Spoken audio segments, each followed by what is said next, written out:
One of the really cool things about our fabulous future-driven technology is that it's freed the hands of independent developers to adjust the knobs of their focus. Procedurally generated stages are one of the things that help that happen. They let math take the reins of level design, creating a breadth of replayability and content in a single game. It's surely not as easy as it sounds, how could it be? And generated levels will never have the finesse of a Super Mario Galaxy stage, but there's still something incredible happening here. By investing in these generated levels, developers can narrow their focus, play to their strengths, buckle down, and work smart. It goes beyond the repopularization of the roguelike, and the jaw-dropping scope of Minecraft, or the aspirations of No Man's Sky. In 2015, both the Swindle and Lovers in a Dangerous Spacetime use procedurally generated levels to their own unique ends. The Swindle, a steampunk heist game built around saving up and upgrading your abilities in anticipation of one big score, uses procedurally generated levels to emphasize preparation and anticipation over the rote memorization typical of the stealth genre. Whew. It's key to stress that, unlike a roguelike, the Swindle isn't emphasizing dexterity to deal with its random effects, but this preparation. The core push and pull of its progress is tied up in the risk-reward of its upgrade paths. As a player, your choice is either to save up for blueprints, leading to areas with more handsome rewards, or character boosts that make retrieving said goodies more feasible. At the heart of all of this decision-making is the game's structure.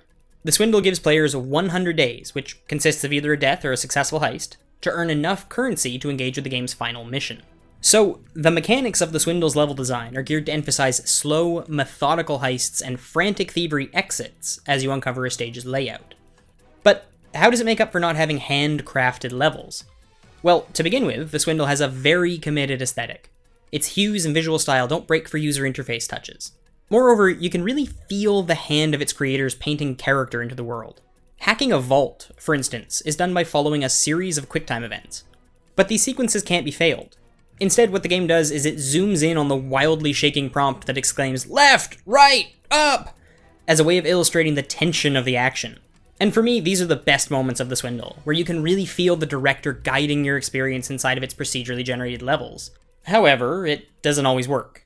The Swindle trades a smooth difficulty arc for hard plateaus and challenge, so that each of its stages can have a chance of offering the biting tension of playing it for the first time. It is all very thoughtfully designed, but I can't shake the feeling that the game's pre-production work doesn't translate perfectly into the game itself. The goal here is to instill a sense of vulnerability, to really drill down into the feeling of performing a sneaky heist. But sometimes the game's structure breaks its own modus operandi. For example, you can literally show up unprepared. Oops, I didn't bring the right tools, there goes a day. You can also get yourself trapped, or just blocked outright from realistically making your way to the target. And individually, each of these gripes is just frustrating, but coupled with legitimate failure, they start to encourage more brash play, as your 100-day challenge slips further and further away from you. The result is that the Swindle, even with its clever design doc, starts to feel haphazard and frivolous. Ultimately, the Swindle's procedurally generated stages help it enforce a sense of trepidation in its play that's ultimately undone by its own frustrating auto-generated design. It's by no means bad, but it can be frustrating, and the game doesn't anticipate this aggravation. Even something like Dark Souls, with much more fine-tuned mechanics, includes a corpse run to alleviate the annoyance of dying when you weren't prepared for a challenge going in. This is a kind of band-aid solution, but it would have gone a long way here, and it's indicative of some deeper-rooted issues that crop up on account of its level design. On the flip side is a game called Lovers in a Dangerous Spacetime. Lovers in a Dangerous Spacetime is designed as a cooperative experience, where two players launch themselves into space to save adorable imprisoned critters. The catch is that partners are forced to coordinate their actions to manage 8 pillars of the ship's offensive and defensive abilities. In this case, the game's procedurally generated levels serve a more atypical use, to keep you on your toes. What's noticeably different about Lovers in a Dangerous Spacetime, compared to a traditional roguelike, is its commitment to a very specific difficulty ramp. Lovers doesn't aggressively mix and match its components. All stages have one frame, a rectangle, and the game moves treasure, rabbits, and landmasses inside of it. The important changes in these procedurally generated stages are the order in which you arrive at obstacles, not the obstacles themselves. What all of this accomplishes for Lovers in a Dangerous Spacetime is to consistently alter the flow of play without hamstringing any individual play sessions. And what makes this predictably random design so brilliant is that it highlights that your partner is in fact the least predictable element at play. There's just no telling if your teammates' reflexes will be the same on repeated attempts, or if they'll have the intuition to finagle the ship's shields as well as they did the last time you came face to face with a giant killer space beetle. And since there's no way to genuinely anticipate where specific elements will show up, the game is liable to play plenty of tricks on you or your significant other. In all of this, we see a game whose design strives to create manageable cooperative chaos. And it's quite successful. Most situations, if managed by two synchronized players, can be dealt with, but there's an innate instinct to try and deal with obstacles quickly, and that often leads to reckless play. If you're being attacked from the top and bottom, responsible players will split up and shield one side while attacking from the other. But this requires communication.